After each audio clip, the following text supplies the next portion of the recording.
Om Sadashiva Samarambam Shankaracharya Madhyamam Asmadacharya Paryantam Vande Guru Paramparam Ishvaro Guratmeti Murti Veda Vibhagine Vyomabda Vyapta Dehaya Dakshinamurtaye Namaha Sava Vedanta Sedanta Gocharam Tamagocharam Govindam Paramanandam Satguru Pranatoshmaham Om Shanti Shanti Shanti Om. Okay, we go to Drsya, verse 30, page 62. Okay. And do we have any questions to begin the satsang today, or?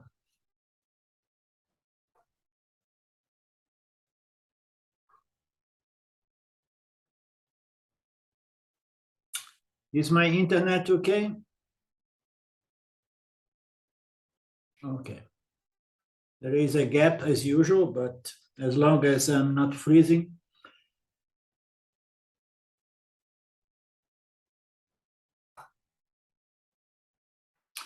The verse 30.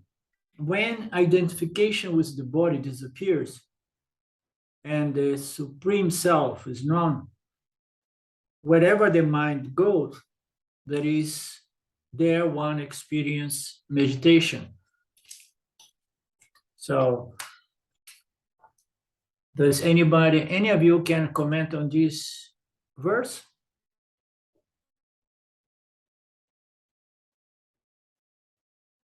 Because I get tired of repeating myself again and again. Maybe you can bring something new too to the play. I was going to say, I think he's talking about Sahaja Samadhi is the fruit of disidentification. Yeah. Anybody else?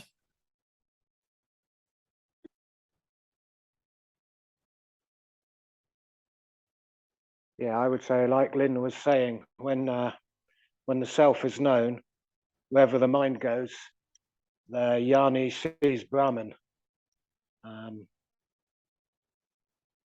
so there he's basically experiencing samadhi. Yeah, quite. Anything from you, Claudio or Sylvia?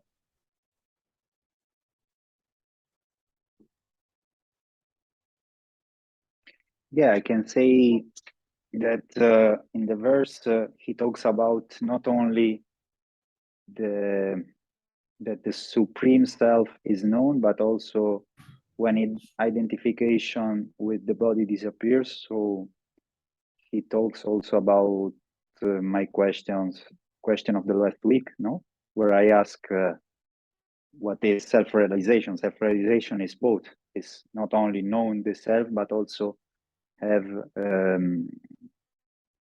you have this identification with the body must disappear. So of course this is a perfect description, no, of this condition where, yeah, you are like he says there one experience meditation, if I understand English. Of course I cannot, maybe there one experience meditation is something that I don't understand perfectly in English, but yeah, this is it, is that you can see Brahman everywhere. You are in condition where you don't need to have a sattvic mind. That's another thing that we always say, we don't need a sattvic mind. We don't need meditation, because it's like you are always in meditation, you are always in a sattva condition, even when you are surrounded by problems or everything that is, you know, the human experience. Okay, Claudio, the first part of your answer was excellent.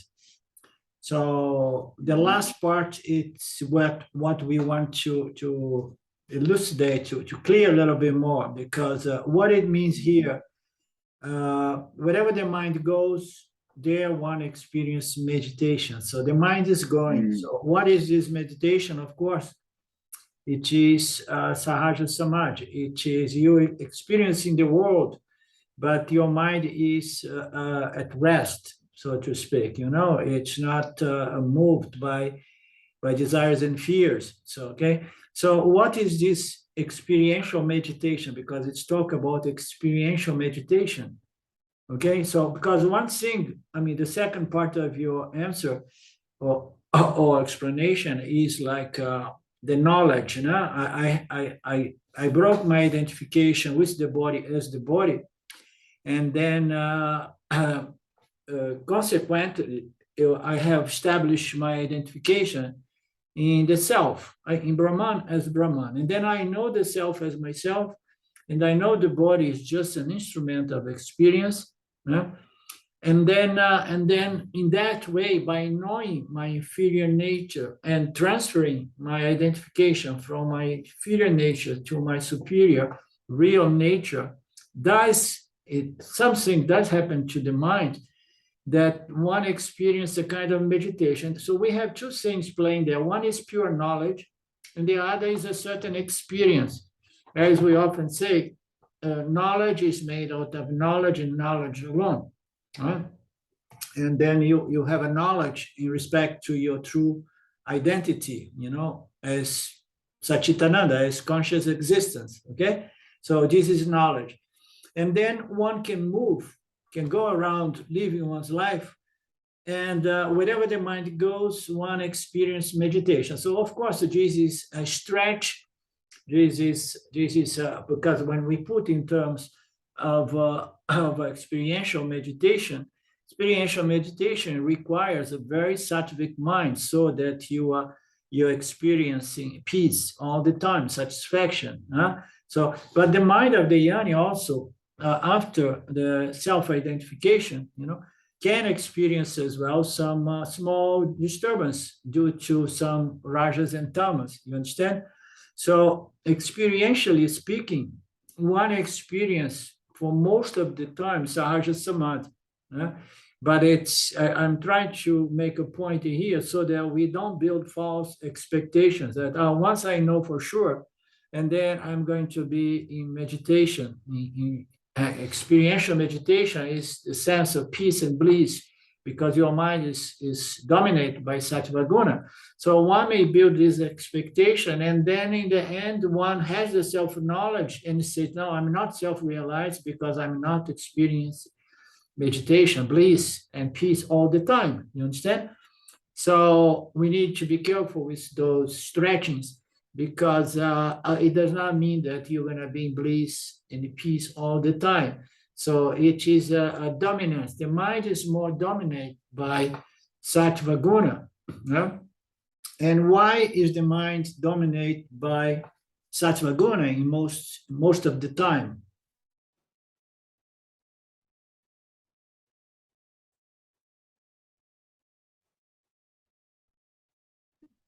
It could be that the knowledge is firm, and the knowledge is sattva. Anything from you guys? Or Silvia?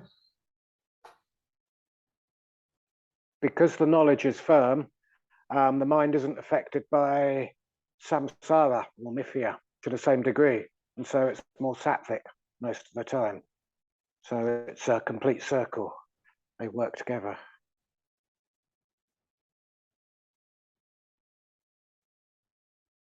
Okay, anybody else? So the question is, once the identification with the body as myself, you know, I am the body mind, is broken, and it can only be broken when it is shifted. It cannot be broken. We cannot live without identification, a sense of identification. Once we say that we break the identification, it's only possible as we transfer or we shift our identification to consciousness, pure limitless consciousness. Once that happens, and then the mind of the knower, of the Jnani, experience a kind of peaceful state of Sahaja Samadhi for most of the time. The question is why the yoni is going to experience a sense of peace and satisfaction most of the time. Because it has, or he or she has realized that I am consciousness, I am existence, and I am ananda, I am limitlessness. So what resolves the mind of the yoni is the realization that I am consciousness, and that means that I am full, I'm purna, I'm full, whole, complete, satisfied. There's nothing that can be added, there is nothing that can be subtracted from me in my true nature, my real nature. It's the understanding that I am consciousness, and this is the famous 1/3 of the self-realization that a lot of the time is left out and not properly understood. This natural sense of peace and satisfaction comes from my purna nature. So I need to understand I am consciousness, I am existence, and I am complete. Because I am complete, because of what? Because I'm one without a second. There is only conscious existence here. There is one non-dual conscious existence, and I am that conscious existence. There is no border, there are no limits where I end. There is nothing other than myself that could change myself, affect myself. So this knowledge, I am conscious existence, has to be integrated, mostly by understanding my limitless nature, my ananda nature, because that's what is going to pacify the mind. Pacification of the mind in times like we live nowadays, which is Kali Yuga, now with a lot of problems and adversities and potential for war, whatnot, it needs to be really, the mind has to be grounded on the understanding that nothing of this world can really affect what I am. So why? Because I am the only reality. I am one without a second.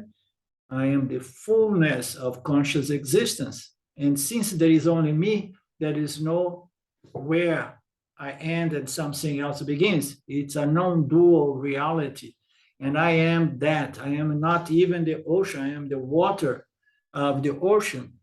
And nothing, waves come and get destroyed on the beach or in the middle of the ocean, but I remain always there as water. Okay, so nothing can change my nature, nothing can affect my nature. So because I am one without a second, purna means one without a second. Okay, there is only me, conscious existence, and that means I am limitless. I am untouched by anything that happens. I'm not affected by any experience of this body-mind complex. The experience belongs to the body-mind, do not affect I myself. You understand? So it's a shift of identity. It is an identification with one's limitless nature that resolves the mind like nothing else. You understand? You can resolve the mind by chasing and having success in the world. You're going to resolve it here and there. You can resolve the mind by meditating, by discipline and controlling the gunas and developing a sattvic mind. You're going to get some sense of satisfaction there, resolution, pacification, mental pacification. But it's going to be subject to change. Why? Because I still did not understand that my true nature is not subject to the gunas. The mind is subject to the gunas, and then I try to control my mind. But what I am, I'm not subject to the gunas. You understand? So therefore, this shift of identification produced this sense of limitlessness and peace and satisfaction, because I am that. Before or beyond the gunas, before and beyond duality, Maya, Ishvara, and Jiva. So the experience of this Jiva Atma, which is my apparent inferior nature, do not affect what I am as conscious existence.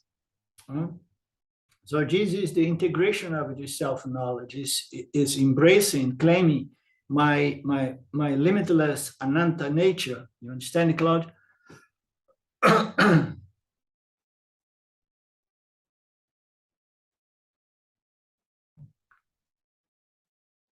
There is no other. So, Go ahead. sorry, question. So if meditation is undertaken without the purpose of purifying the mind for moksha, then it can actually be in some way detrimental because it reinforces that chasing after objects, right? Yeah. Is that your view? Absolutely, yeah. If meditation is not present within the context of Vedanta or the Upanishads, people may understand that the real thing, the real deal is a sattvic mind, a meditative mind. You understand? So, and then I believe that the reality or the ultimate gain in spiritual terms is to experience peace and bliss. But as I often say, peace and bliss and satisfaction is a small bonus, you understand, of that which is the shift of identification.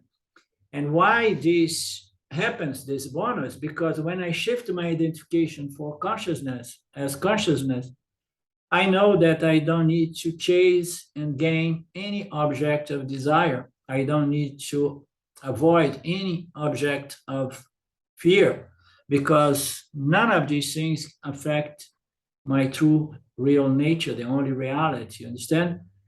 So yes, so the if you do meditation believing that you may get ultimate peace and satisfaction and bliss, you are wrong, because the mind changes. The mind changes even in the case of the yani, but it remains with the dominance of sattva guna, because the knowledge, is firm, as Mark said at the beginning, and Lynn as well. The knowledge is firm. Then even if the world hits us with adversities again and again, this always available knowledge reminds the yani that yes, so it's going to be tough, maybe, but nothing can touch me, my true nature, my true identity. And then the mind gets pacified right away. It never gets very disturbed. And even if it gets a small little ripple of disturbance, the knowledge being properly integrated and always available immediately is going to offset that kind of ripple of concern. You understand, Mark?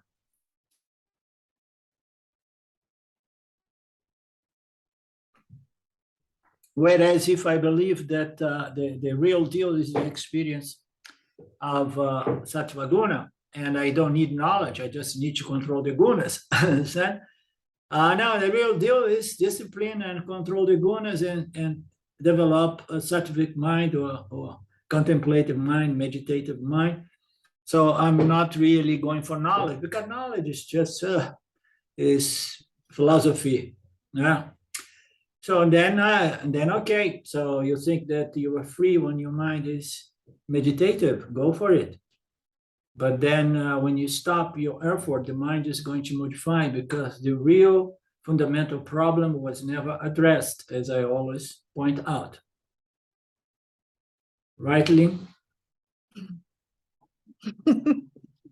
Yeah, you have to remain vigilant, as this, here you are thinking everything is, going in the right direction, going for sattva and everything, but then there's that little germ of looking at that as an object and going, and it's a danger zone.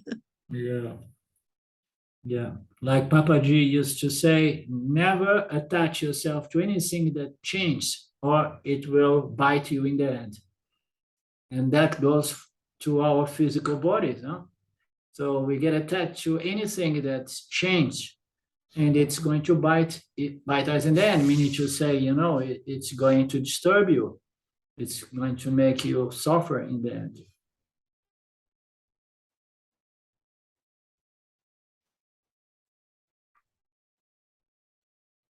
Okay, as a result of this repeated cyclic sadhana of Shravana, Manana, Nididhyasa, and Abhyasa. Now here he added the Abhyasa.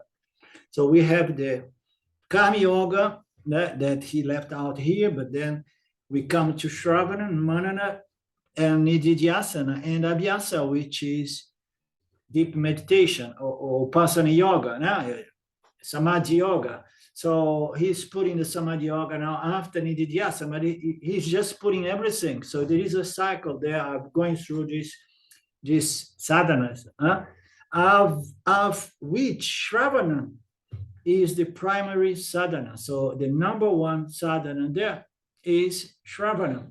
So you have to listen, work on what you listen until you agree with what you listen. And then you claim your identity as Satchitananda. So as a result of going through all these sadhanas, which begins with Shravana, which is the most fundamental, I clearly understand the teachings of Vedanta, the Mahavakya meanings of Aham Brahmasmi and so on. Brahman is not far away entity that needs to be experienced later, but is the consciousness that is directly experienced at all times. You get that, how simple it is? Brahman is not something that is somewhere out there, and people believe that it is so beyond that it's almost impossible to reach. Now, Brahman is not an entity that is far out somewhere on different realms or what. It's something that I experience all the time as my human consciousness. My human consciousness is a byproduct of original consciousness, which is Satchit, which is Brahman. Brahman is present and experienced in every moment of my day. It's not far out over there. It's directly experienced at all time. Vedanta is talking about what? Brahman. And then when we come to Vedanta, we need to convert this language. Vedanta is teaching about what? About me, about me, about me. And what is this me? My superior, true, real nature. It's talking about me. It's not Vedanta, it's not about Vedanta, it's about me, but not the mind, not the physical body. It's talking about me, my real nature. So it's about me, the ever available consciousness, shining in the human intellect as I am, I exist, and so on, which wise is and ever will be Brahman, conscious existence. If a question happens, is Brahman not limited by the body now, and should the body not go away for Brahman to become limitless?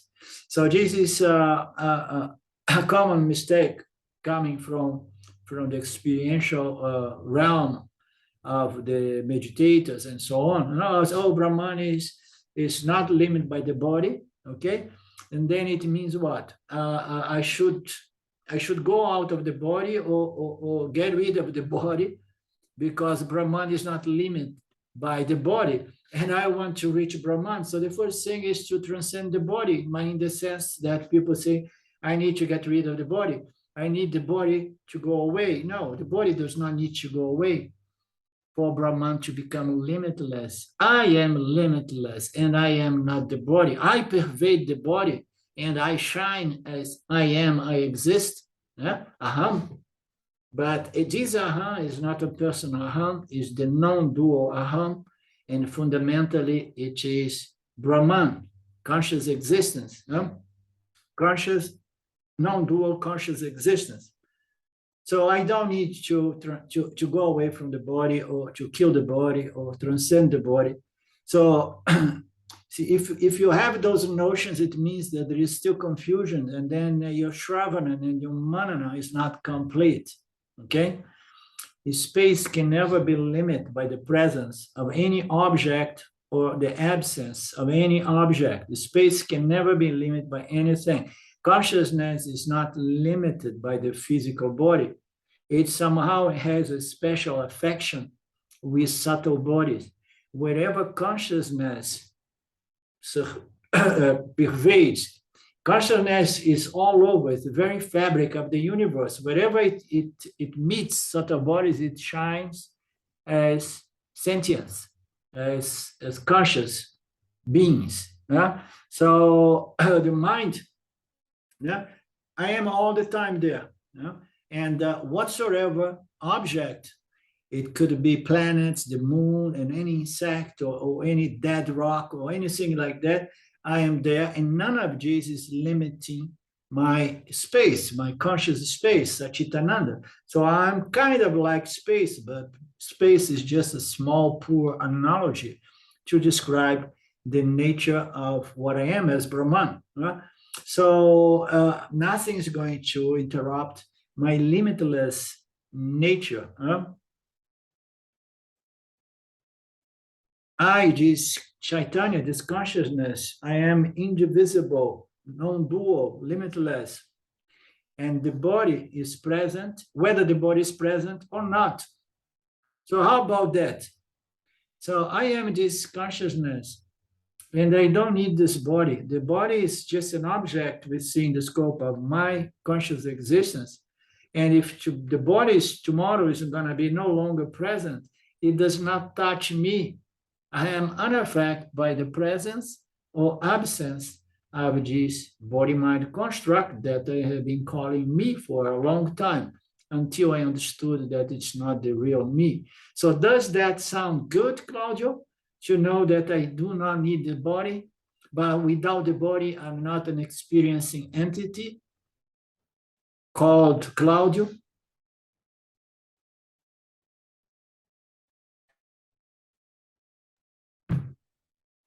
Yeah, it's how to say, it's like a paradox that you have to accept, no? Because it's hard to understand at the beginning. You need the body or not the body. Me personally, I understand that it's not separate. You will not lose the body, but with the knowledge, the self consciousness, you simply also, due to the fact that you are, like we say, most of the time a sattvic mind. With your sattvic mind, you can also manage your day-to-day life better. So this is the way I interpret it. Yeah, we should never get attached to the bonus of self-knowledge either, you understand? So I am free, limitless consciousness. I'm non-dual consciousness. And if I lose this body-mind, I have infinite numbers of other body-minds. Another point is to understand is that I lose the physical body, but not necessarily I lose my subtle body and my causal body, you understand?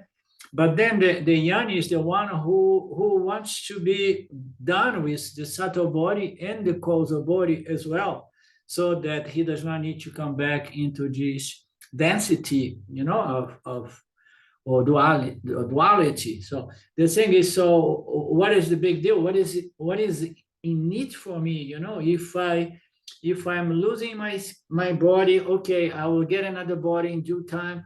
But then you'll say, no, if you really want to be a Jiva Mukta, you're going to become a Videha Mukta, meaning to say that you are no longer going to get another physical body, because the subtle body and the causal body, they are not going to travel to one of these locus. It's going to be dissolved in conscious existence.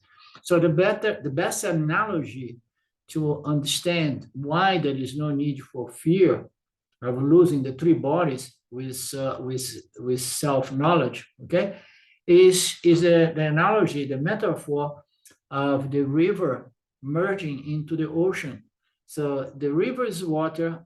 It comes from the ocean because the ocean evaporates, and then the cloud gets formed, and then it rains, and then it comes down the rivers. It's all water. It's always water going through this process, okay? And then the water, the river, you know, when it starts coming close to the ocean, it's going to merge to the ocean. It could, you know, feel like, oh, I'm going to lose my famous identity as this or that famous river. Huh? The rivers in India, they develop wonderful reputations, even if they are very polluted somehow. So yeah, I'm this wonderful Ganga, and or whatever river, and I'm afraid of losing my identity. Yeah? So no, if you know that you are water, and now you are losing the name and the shape of being Jesus, that river, and you are going to merge your infinite nature as the ocean. You understand? What is the need for fear? But the ocean is no longer an individual entity like I was with as a river. You understand? So the ocean of consciousness, although it's not an individual entity, is the only reality there is. You understand? And why not to go to trade irreality with reality and just rest at your true infinite nature as conscious existence? So all this knowledge is firm in the mind of the Yanni in a way that he has no concern about not getting another body, or much less of trying to live forever and not losing this physical body, because after all, now I am an enlightened being or whatever, So no, there is no concern, because you are Chaitanya, you are consciousness, your existence. This is your true nature, and the body is just an instrument to play in duality. And the Yanni, he is not so much, fond of playing duality, to begin with anymore. It may come back. Who cares? The Yanni is not concerned about that. You understand? But it is firmly established in its true nature as conscious existence, and it's losing fascination with experience. It's losing this fascination. Oh, I want to consume more experience, more experience, more experience. The Yanni is going to get older and wiser, and then you say, okay, so please, Ishwara, if possible, not again. But if you think that I need to have another round, okay, I'm going to go through the ups and downs and all those cycles of ignorance that begins with the birth. So nothing to be afraid of. We can lose all the three bodies because we are remaining as our true nature, as limitless conscious existence.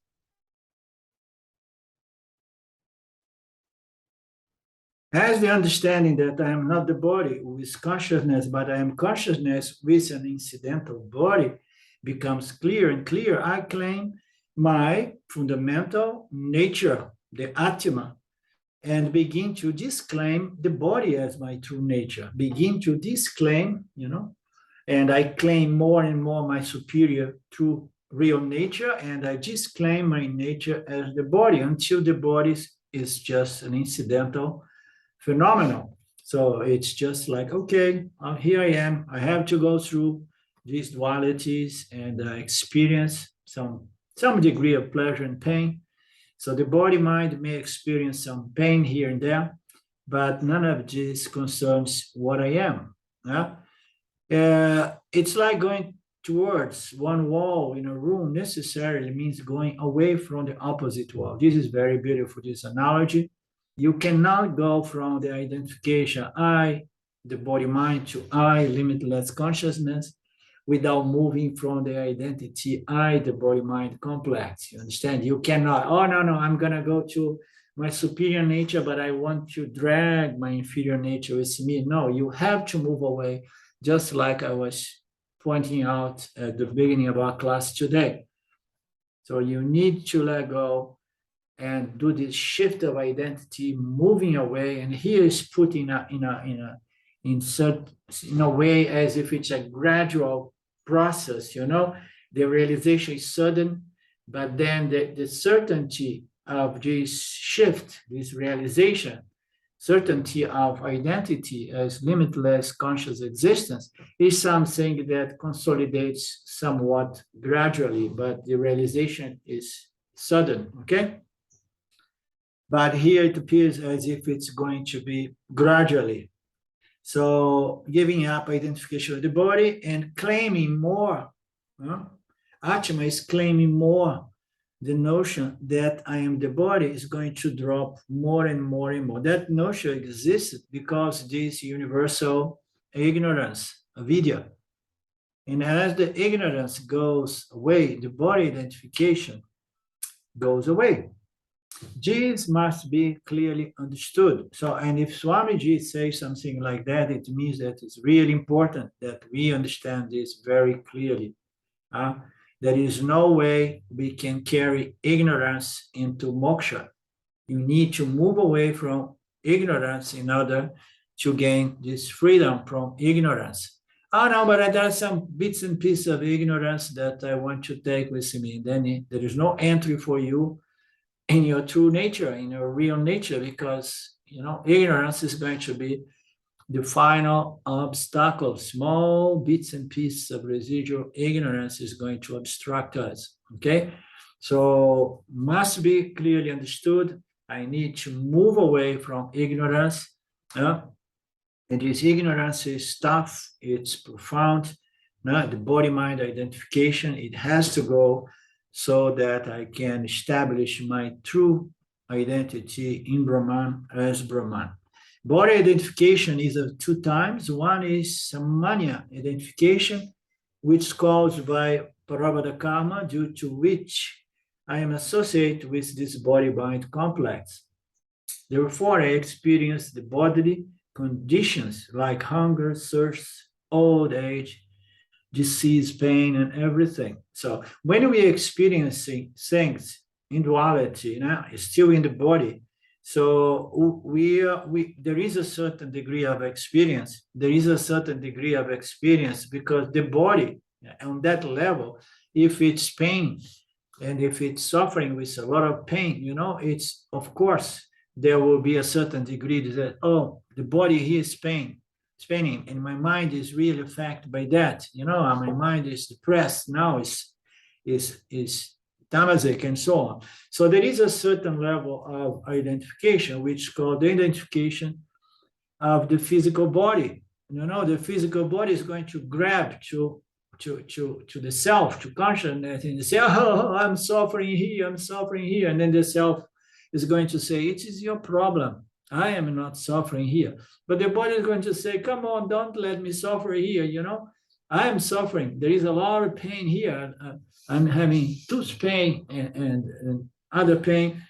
So this is due to the Parabhada karma. And again, we have a good illustration of this fact with Ramana Maharaj. In his final days, he died of cancer. And it was extremely pain. The last pictures and videos they have taken from him on those last few days, his expression was of someone in profound pain. You understand? There are some famous pictures that there were tears coming of his eye shortly before he passed. So this is all due to Parabhada. This biological experience are caused by Parabhada, and so they will not go away. So the body is going to be there, living those experiences, and to some extent, the body is going to present some complaints. And then the yoni has to be formed to say, come on, body, this belongs to you, as I said, you understand? Let me out of this whole drama, okay? Grow up, accept the pain. Didn't you want the pleasures? No, accept the pain, the final pain. Okay, Parabhada is coming, old age is coming, and let me out of this drama.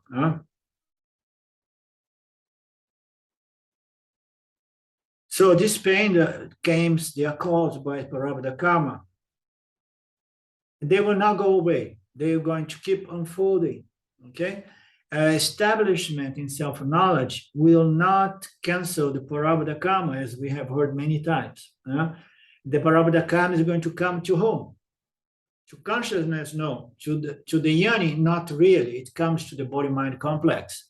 Okay? It comes to the mind and to the body. The Parabhada karma is manifesting. There is a sense of identification. It's the mind of the yoni, but the yoni, as consciousness, does not really take that Parabhada. but the body mind is going to take the parabada if it is too intense, especially the mind is going to be, affected by those adverse conditions. Establishment in self-knowledge is not make the parabada disappear. The biological, physical experience will continue as long as the parabada karma lasts. So this is one level of identification. The second level of identification is the problematic one. It's not the physical, but it's the mental, psychological, emotional. The second is Vishesha identification in the form of the intellectual conclusion or notion that is born of this cosmic universal ignorance. This second identification, ignorance, gives rise to the notion that I am the physical body. The birth of the body is the birth of myself. The death of the body is my death. Death is the end of this life. These intellectual notions called great suffering, called samsara. Okay, so the samsari, the anyani, if it has to leave the physical body, it lives, but with great suffering, especially if it is at younger age. So this is one level. A level here is subjective, mental, emotional, intellectual. I'm totally identified with the body. I don't have this objectivity towards the body and detachment in relation to the body. I'm totally attached to the body. And then there is this identification that produces great suffering. So far, so good? Vedanta will destroy this subjective conclusion, this subjective samsara problem, this identification, I am the body, and therefore I am desperate because the body is being challenged and I may die. All those emotional problems are born out of wrong intellectual conclusions in respect to what I am. So a baby feels and cries from physical pain, but does not have intellectual or emotional concerns or conclusions about its bodily condition. So it's just express itself, oh, I'm hungry, and then it starts crying, but it does not make any conclusion, intellectual, emotional, oh my God, I'm hungry, and if I am not fed, I'm going to die of starvation. So the baby does not make any interpretation, commentaries, all this mental thing that makes up our psychological structure, that construct that is going to bring about this second level of pain, of suffering, which is not the painful physical experience. So put in other words, there are two levels of suffering or pain. One is a pain that is unavoidable. Okay, it happens to the body and may affect the mind a little bit. The other is the intellectual commentaries and ideas and notions and interpretations and concerns and anticipation, and that the Jiva Atma creates, that is going to tie him to this emotional turmoil. You understand? One thing is experience pain, suffering, and another is to make a big deal and to make a drama out of it. Okay, so this is samsara. Similar to the babe, the yoni will go through biological pleasures and some pains, but like the babe, the yoni does not have worries caused by the body identification. It prefers not to suffer physically or having one's mind a little bit affected, But even if the mind is weak and tamasic, yet he does not identify with the mind as well. There is this knowledge that again and again say, so what? Now the body is kaput, the mind is depressed, tamasic, and so what? So I know what I need to know, and I can be here and let the body-mind construct unfold its parabada.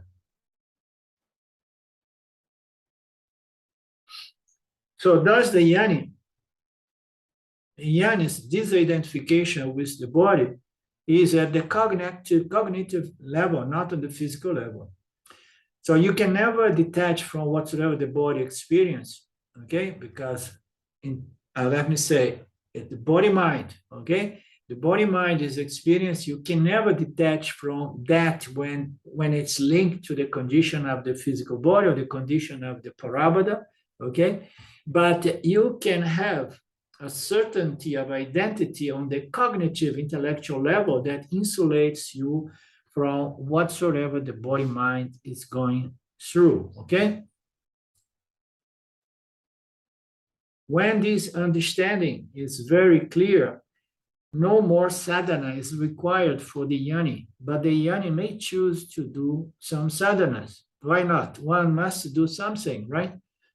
Some people, they don't like to do almost anything, but generally speaking, one must do anything. So someone has a vasana for doing some sadhana, like reading the scriptures or writing or doing meditation. We're talking about this, so why not?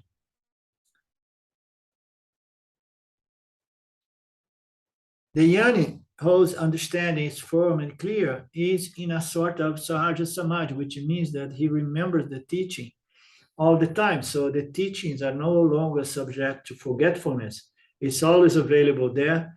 And then what it's doing, it is neutralizing potential rajas and tamas, ignorance. Okay, rajas, they say, oh, something is wrong and I need to change things here. And tamas is like a depressive state in which, oh my God, there's nothing I can do here, but I'm not in a good shape. So when this knowledge is firm and clear, it's always available and not subject to forgetfulness. So it means that the yoni is neutralizing at the very source any potential domination of rajas and tamas, with those ignorant.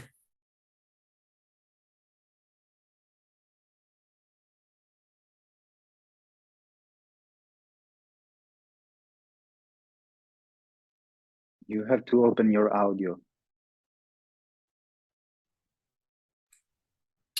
Okay, there was a drop of my signal. What was the last thing I said before I froze?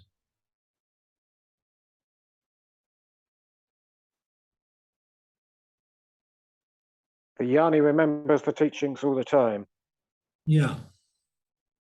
So it's a hard and fast, well-retained self-knowledge, which is always available to neutralize potential ignorance or potential likes and dislikes that could become, a disturbance.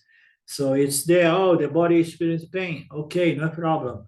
It's none of my concern, and so on. So this is said to be a mental state naturally resolved due to this self-knowledge, not subject to forgetfulness, especially when circumstances are difficult.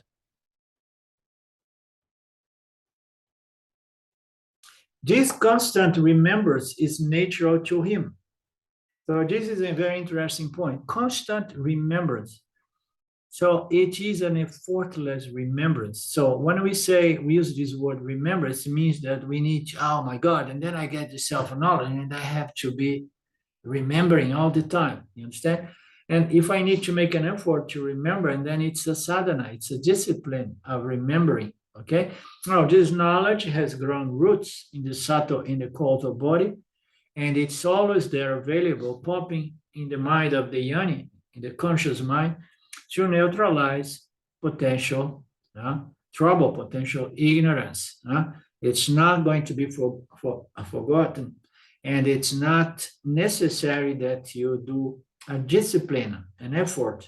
It is this constant remembrance is sahaja samadhi. It's natural to yoni. My experience does not affect me. This is nature to the yoni, and the yoni does not need to make an effort to remember because it's a natural, constant thought, breath. Aham Brahmasmi, nothing can touch me. So this is called Sahaja Samadhi, Atma Nishta,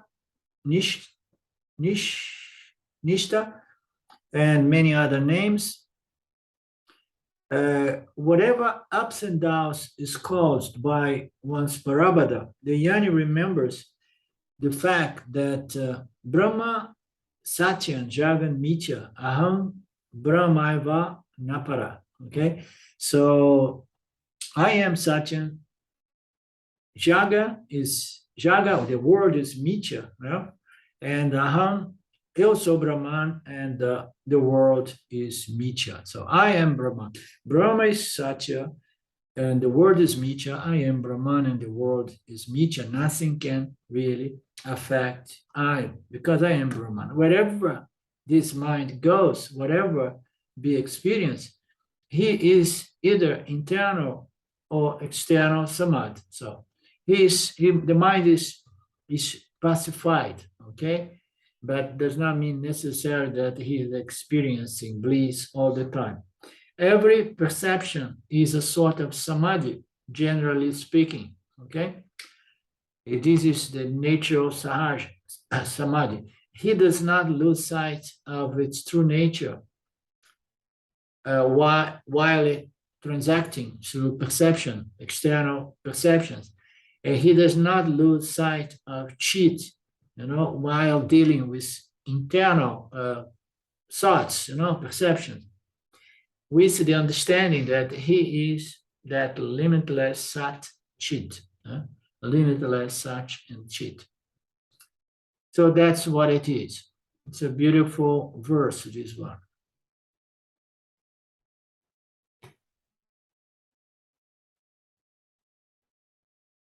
Any commentaries from you guys? Question?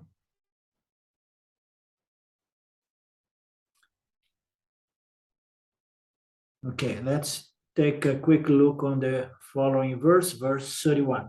The knot of the heart is cut, all doubts are resolved, and all these karmas his karmas or her karmas get exhausted when the vision of Brahman, who is high and low, takes place. The vision of him who is high and low takes place. Okay, we have to look how Swamiji interprets this verse. This is a concept that we find in some of our texts about the knot of the heart, So I get the knot is something that obstructs or interrupts a certain flow. So there is a knot. This knot is referring to a certain ignorance, okay, which does not allow an easy flow through this plane of duality. There is this knot. So this knot is undone, okay, it's dissolved, meaning to say all doubts are resolved. And the karmas are going to get exhausted when the vision of him who is high and low takes place.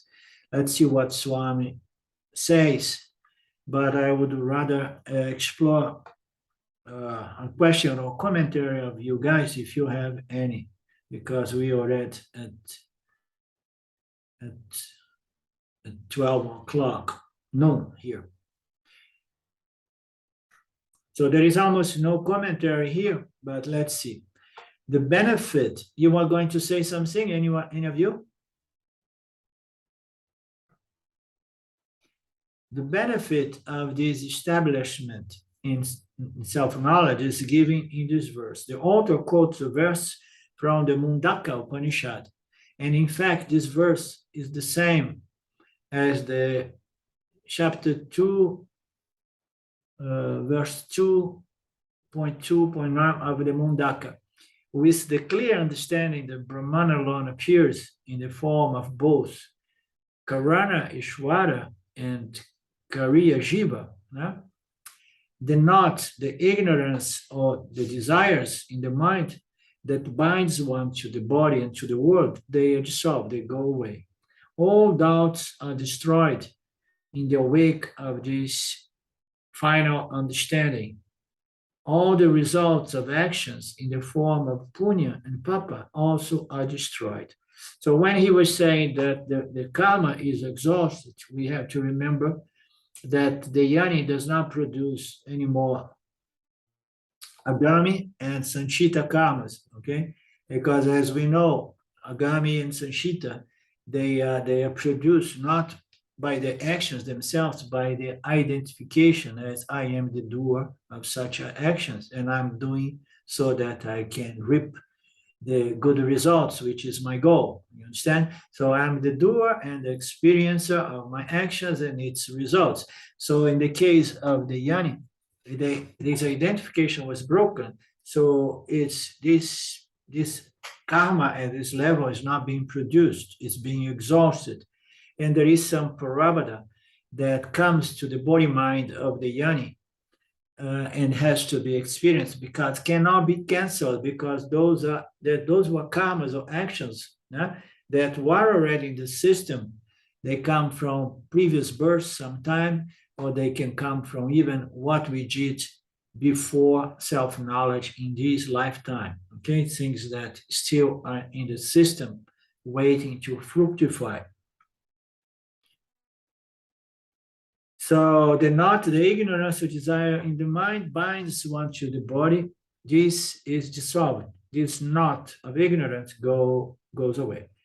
All doubts are destroyed in the wake of this knowledge. All the results of actions in the form of punya and papa are also given up. Sanchita is destroyed and agami is avoided.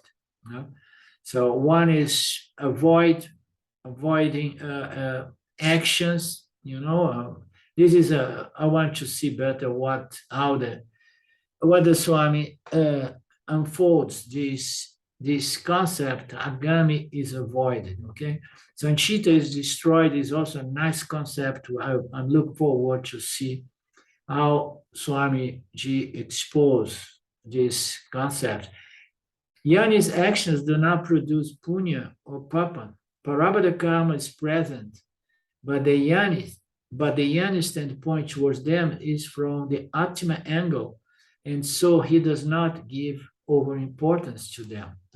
So the Parabhada continues, but the yani stands in consciousness as consciousness, and whatever is happening to the body mind, the yani does not give much importance to them, with the result that they are as good as destroyed. So, and that therefore there is a certain discussion in the Vedantic world about, is there really Parabhada karma for the yoni or not? Okay, so there is, but the identification as this is my Parabhada was broken, and then whatsoever Parabhada is almost as good as non-existent. It's as good as destroyed, you understand? Because it's coming, but they say, it's okay, it's too late, Ishwara, it's coming to the body mind, but not for me, you understand? I'm out of it. So let it be, unfold the Parabhada of this body mind, but I stand as Brahman. It is similar to how the presence of the stars is not noticed when the sun is shining brightly. Okay, so he's making a beautiful analogy. So there is this parabha that's happening. Apparently it's coming to the yoni, but the yoni is shine with consciousness. His identity, his sense of identity is such that he shines as consciousness.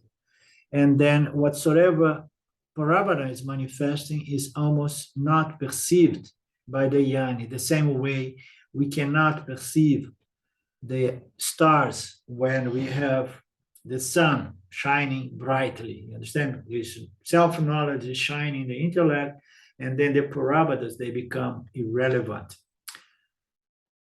Okay, so we stop here. We begin next week from the verse 31st. Swamiji is going to, I hope he's going to explain a little bit better the thing about the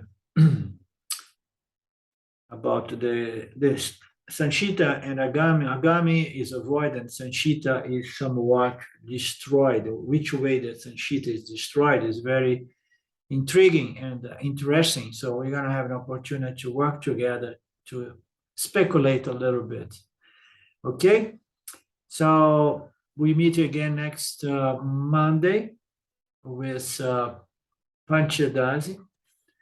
And then on Tuesday, I am traveling. I'm going to be visiting my son and his family because he's going to be traveling finally enough back to the USA in the near future. And but I think I will be able to do our class on Thursday as well. Okay, but I will let you know later on. We meet again next Monday. Anything else?